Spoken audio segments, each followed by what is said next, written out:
Bonjour à tous, mon nom est Sophie Bruno, je suis fondatrice avec mon conjoint de Tel Quel un style de vie au naturel.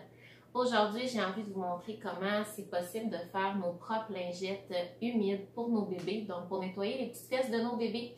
Je suis une maman de 3 beaux enfants et comme vous savez, on n'a pas nécessairement toujours beaucoup de temps libre, donc c'est vraiment une recette qui va être facile à faire pour vous et vous savez exactement ce qu'il va y avoir dedans et elle est aussi très efficace et très douce pour vos petits bébés. Donc, testez et approuvez chez nous. Ce que ça va vous prendre, c'est 1 litre d'eau bouillie. Ça va vous prendre du savon de castille. Ça va nous prendre aussi de l'aloe vera, de l'huile de coco fractionnée.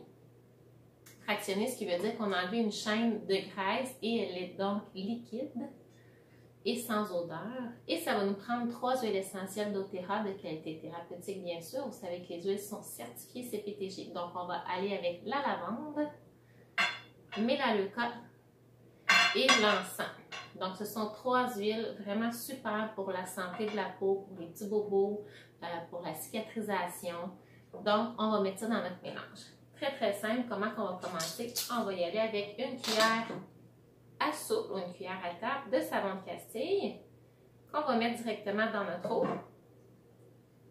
Ensuite de ça, on va prendre une demi-cuillère à table d'aloe vera. Donc, celui-ci, c'est du gel d'aloe vera. Je trouve ça très bien pour ma part, ça fonctionne bien.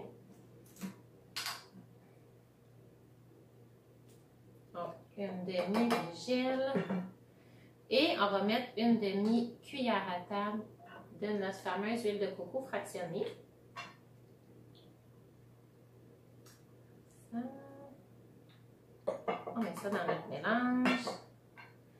Et ensuite de ça, on va ajouter nos huiles essentielles. Là, faites juste attention, mon eau, je l'ai faite tempérer, donc elle n'est plus bouillante, elle est juste chaude. Parce que si on met nos huiles essentielles dans de l'eau bouillante, ça va brûler les molécules thérapeutiques, puis on n'aura plus les beaux bienfaits qu'on veut avoir. Fait que la lavande, on va mettre 5 gouttes. On va mettre 5 gouttes d'arbre à thé ou de Melaleuca, qui est la même huile.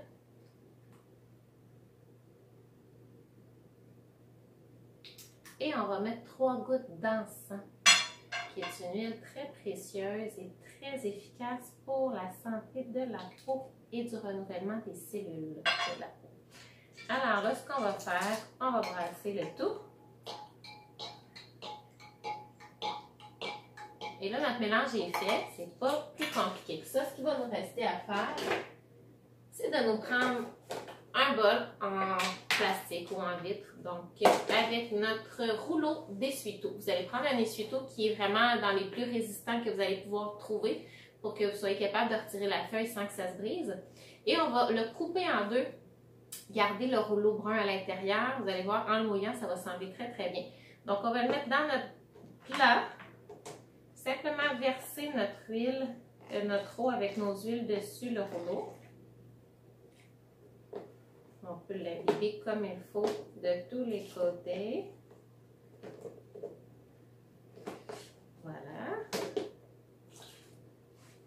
On se garde l'autre moitié pour notre autre moitié de rouleau. Et quand tout est bien imbibé, on va pouvoir simplement tirer sur le rouleau brun qui va s'enlever plus facilement. Voilà. OK? Donc, là, on a notre rouleau. Ça se peut qu'à l'intérieur, vous voyez, si vous voyez que c'est encore sèche, je pense que moi, c'est correct. Si vous voyez que c'est encore sèche, vous rajoutez un petit peu de votre liquide. Et là, on fait simplement tirer par les feuilles à l'intérieur, voyez-vous, au milieu de votre rouleau. Vous allez pouvoir juste tirer une feuille à la fois et déchirer ce que vous avez besoin pour nettoyer les fesses de votre bébé. Ça sent super bon et c'est extrêmement sain comme ingrédient. Et voilà, donc vous serrez ça près de la table à langer. Vous pouvez aussi récupérer des boîtes vides. Vous pouvez demander à vos amis ou aux gens autour de vous qui vous les gardent. Donc le petit ici qui est super pratique pour glisser dans la sacoche ou dans le sac de bébé, on l'apporte avec nous. À ce moment-là, on va plier les essuie-tout qu'on a besoin alternativement comme ça, puis on tire ce qu'on a besoin au fur et à mesure. Et ces belles boîtes-là aussi, on peut récupérer le même principe. Donc, soit qu'on coupe notre rouleau un petit peu plus petit ou on fait simplement les plier pour rentrer dans notre plat. Donc, chez nous, c'est vraiment un must. Donc, j'espère que vous allez apprécier aussi, que vous allez pouvoir reproduire cette belle recette. Alors, je vous souhaite un bon restant d'atelier DIY et que vous puissiez découvrir plein de belles recettes.